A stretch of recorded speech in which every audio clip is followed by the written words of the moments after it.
อ่าโตแซ่บบ่แซ่บบ่แซ่บอยู่วะนี่โตปอนน้องสองไอ้น้องอยู่ทำกันทำสิกินขนมมื้อนี่นี่หมดแหละแม่มน้องก็มักกินเนาะใครอยืนลำไม่เป็นหวัดเป็นไอได้มาตุ่มแทนคักกะลีอันนี้งามมาลิเฮ้ยเป็นอับฮะบ่ได้เป็นหวัดหึพ่อพุ่นน่ะพอแล้วบ่หันแปะบ่แกะไว้เยอะแล้วฮะอุ้ยอยากดิอยากดิอึบอับเอาไหม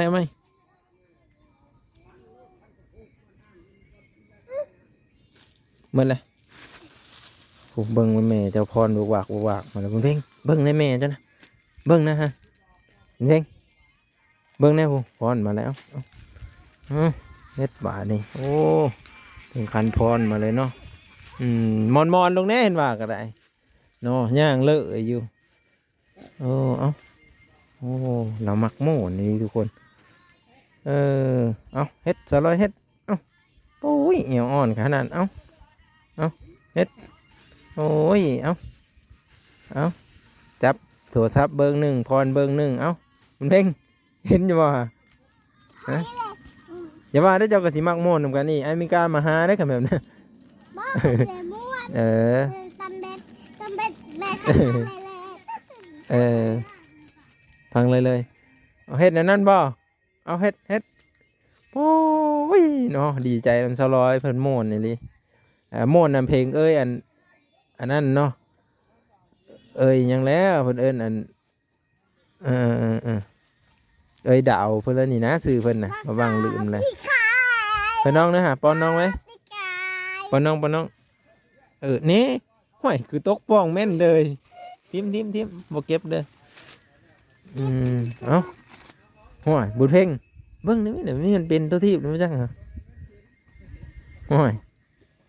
โอ้เพิ่นสร้างสีสันอยู่ในงานเลยได้ทุกคนนะเห็นบ่โอ้เอาเฮ็ดโอ้เรากระพอนแบบนี้ตลอดบ่เราเคยเอาน้องอยู่บ่นี่บ่เอาเลยตั้งแต่ข้าได้โทรศัพท์นี่มีแต่เจ้านะเอาน้องจะเบิ่งน้องเด้ออย่าเฮน้องไปใกล้แบ่ได้ยามมันสนน้องนี่เจ็บได้นี่ไปสนสนท้องนี่เลือดแตกออกเลยได้นี่แม่หันไม่เคยซ่อนคอยไปนั่นน้องคอยหัวแดงนั่นน้องคอยยันมันคิดว่าเป็นหมาเป็นอันนั้นบ่ทึกหมากับแบ่บ่ทึกกันได้แม่มาเลยหมาบ่ทึกกันได้มันสนเลยได้แบ่ยันแบบน้องเจ้าขานเข้าไปยันมันต่ำหัวต่ำยังจะน้อยพอเจ้าให้บ่ได้เด้อยันพอเจ้าให้เด้อใส่เกิบเบาใส่เกิบให้มาเดี๋ยวบ่บังซื้อเกิบเพื่อน้องเพื่อนก้อนทุกคนใส่เกิบเนาะใส่เกิบงามๆเนาะใส่อยู่เลยนี่มาใส่เกิบแล้วไปลิ้นขี้ตมเด้อไปมุดขี้ตมเด้อยับนี่สวยงามมากเลยมาเบิ่งนี่อีก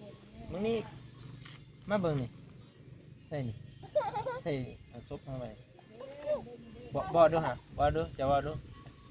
นี่ศพนี่ศพอะไรศพนั่นมาแกงอ่ะศพนั่นนี่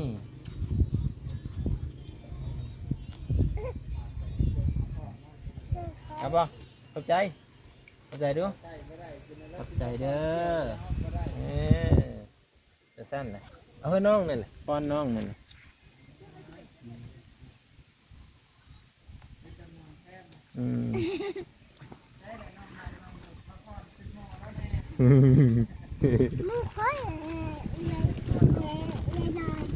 ไอ้น้อย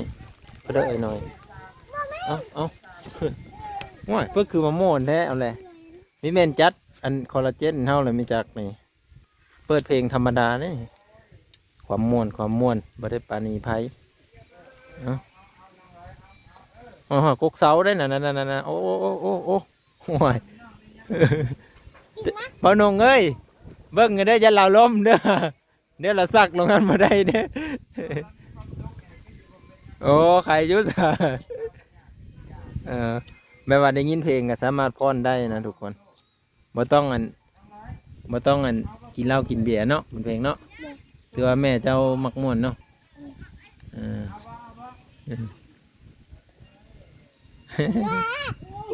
เออบุญเพ็งก็สิเป็นอันเดียวกันนี่บ่นี่ไอ้สุมิกาเฮามาเคยแล้วกับบุญเพ็งเป็นแบบนั้นนะ บ้าใครจะเป็น เออ ใครกินใครนี่เขาไก่อยู่นี่แม่คอยบอกเป็นนักไก่นะ แม่เจ้าแกะตรงไหนน่ะ อยู่นี่แม่คอยแกะอยู่นี่อันนี้แม่คอยแกะแม่เขาอาบเลยคอยเอ้ย เห็นบ่ตัวเจ้าทิมนี่เห็นบ่เจ้าเก็บใส่ถุงยางบัดนั้นเอาไปทิมอยู่ป่าบ่อย่ามันเปื้อนเด้พ่อมาได้เสื้ออันนี้คือรถเปื้อนหมดมาบ่าวสิแกะให้น้องนะแกะให้น้องเอาได้บ่มาไอ้ปอนมาจะเอ้าจับไม่ทันซ้ำไอ้น้อง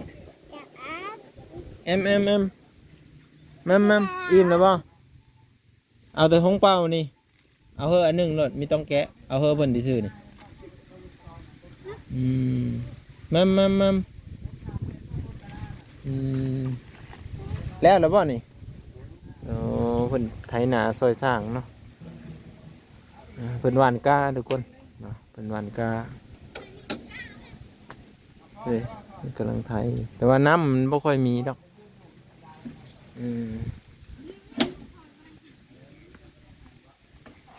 ไปเสื้ออะไร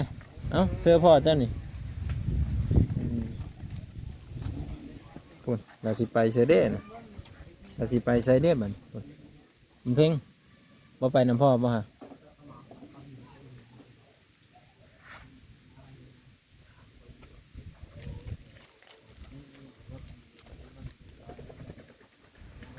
แซ่บบ่ล่ะเอาให้น้องกินน้ำแน่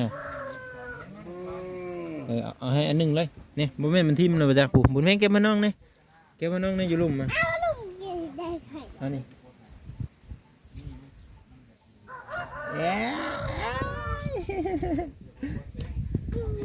มันเย็นมากเลยมันมีว่าเย็นมากเลยอ่ะจับเอาอุ้ยเอานี่เอาอันนี้ลงไว้เสื้อพอเจ้าฮะ ทั้งสีแดงห้องน้ำทั้งฟ้อนทั้งเต้นเป็นฟ้อนเอาฝนได้มันนี่เด้ โอ้ขันฝนตกกะสิคุดห้องน้ำบ่ได้เนี่ย ฝนจิตตกถึกต้องตามฤดูกาล เฮ็ดยังกันน่ะ สัญญา โอ้หาสัญญาณโอ้คิดว่าอ้างโทรศัพท์ใหม่ให้บ้างเบิ่งกันเหรอ บุญมี บุญมีว่าโอเคเลยแม่ก็โอเคแล้วบัดนี้กินได้ไหม เอาตู้เปิดดังๆบนน้ำลอยเนาะเด็กเปิดแล้วเอาเฮ็ดเวียกโอ้พุ่นเพิ่นว่านั่นแม่ค่อยสิเฮ็ดแล้วว่าซั่นเอาติดตามเบิ่งเด้อบุญเพ็งกับเบิ่งน่ะแม่ใหญ่เนาะบุญเพ็งไม่ได้ขันแฮวติฮะเอาคือว่าเราม่วนเนาะน้องเนาะ มวนนี่ลิ เป็น แต่มวนน้ำลาย แม่นเราแบบว่าภูมิใจนะทุกคนกับแบบม่วนนะจะมีม่วนนะแม่วะม่วนติเอ้ยเอาเลยฟ้อนขี้ไปเลย บุญเพ็ง เดซาฟูเซ่ ปิ้งไก่เซโน่น่ะบ่เบิ่งไอ้เบิ่งแน่อันพายผูกแขนเจ้านี่ไอ้ยืมแน่ติโอ้ยบุญเพ็งกับไปแล้วในห้องน้ำไม่ได้ผู้เอาทุกคนกาสีประมาณนี้เลยเนาะก็มีแต่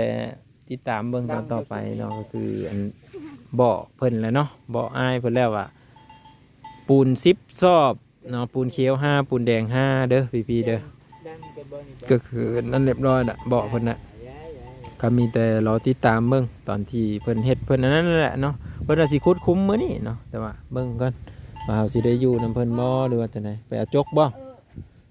เพิ่นสิไปเอาอยู่เสื้อจก จับเลย อ้าวนอนแล้วบ้านนี้ นอนนี่หมุน นอนแบบสบายเลยดีเนาะคนมีลูกนี่เขาได้มีลูกมีหลานหยอกแต่ว่าแม่นี่ม่วนเซย ลูกใครที่ลูกเรามันมีแอบเนาะ นอนนี่นอนเบ๊ะสลิปปิ้ง on the bed เอา โอ้แหนมมึงอีก เข้าใจภาษาเซย โอ้ โอเคโอเคด้วย โอเคด้วยขายยูรุเพิ่นมีแน่เจ้าก็จำเข้าไปเลยจะมักผังตัวเลย อ่า จำมันไป น้ เล อง ย ตอนนี้กำลังเปิดกับเพลงเนาะซื้อตู้ให้เราจากหน่วยหนึ่ง แม่ เด้ น แบบเอาไว้ สมัยนี่พอดีเลย เปิดยำดำนาเนาะ ยามเฮ็ดเวียกยามน้ำด้าเนาะ แม่น ผักได้น้องน้อย ยำคุดห้องน้ำก็เปิดได้ อืม เปิดผังพอนกับมันสีโมนกว่านะมันสีมีสีสันกว่านะ เยอะๆบุญมีสิโตะ เออ ใช่ป่ะ เออบุญเพลงต้องได้รับภาระเบิ่งน้องนะ เพลงแล้วเบิ่งน้องบัดนี้แม่ได้จับโทรศัพท์แล้วบ่ แล้วกันเลย ไปว่าแล้วนะ อืมบ่เป็นคือว่าวเลยเนาะ ไปว่าเลยไปสิเบิ่งรักลูกคนน่ะ อืม เอาไปพี่น้องเบิ่งเอานี่บ่แม่นว่าน้องจังสิว่าให้น้องร้อยอันนี้เล่นเลยบ่อยากปาเลยโทรศัพท์นี่ ลุกสแตนด์อัพ เอ้าบุญเพลงแข่งน้องร้อยแข่งน้องบุญเพลงแข่งน้องเอาเกือบเสื้อน้องเลย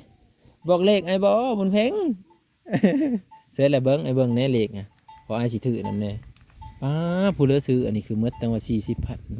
อยากฟังเพลง 3272 10ตัน เขาเห็นจริงๆเขา เบิ่ เห็ ง น ในบุญมีผลย่าง เอาเกือบให้น้องแน่หั่น มาแล้วนะ เอาสิเอานำกันบ่น่ะห้อยใจเย็นได้โอ้ ก็อยากเต้นคือแม่ได้บาดนี่ เป็นกระสิพรนั่นแน่ บ่แห้ง เบิ่งเดี๋ยวบ่าวเสือเกิบไปเด้อเฮ้ยบ่าวใส่เกิบให้เอานี่ก่อนใส่เกิบก่อนใส่เกิบก่อนเด้ออึ๊บ เราจะจับอะไรไม่ยัง นี่ใส่เกิบเลย พรอยู่สว ซุ น บครับซุบครับ อยู่ห้องเพิ่น ครับคนเก่งนี่เด้อซุบเอ้าซุบครับอีกบันนึงอีกอยู่ไปนี่แล่นเลยไม่ต้องห่วงเรื่องน้ำขอแต่อย่าไปตำรถจักรก็พอแล่นเลยใส่เกือบไปนั้นไม่ต้องย่านแล่นเลยรถ ไปโบในข้างนั้นเจ้าดอก ในวิดีโอหน้าพอกันใหม่พี่ๆทุกคนเนาะก็คือขอบคุญขอบคุณที่เข้ามาติดตามและให้กำลังใจเนาะคลิปนี้ก็ใครมีความคิดเห็นจะได้ก็สามารถแสดงความคิดเห็นได้ทุกคนเลยพี่น้องเนาะไปย่างไปแล้วเพิ่นอยู่พุทธอันนี้อยู่พี่เนาะไป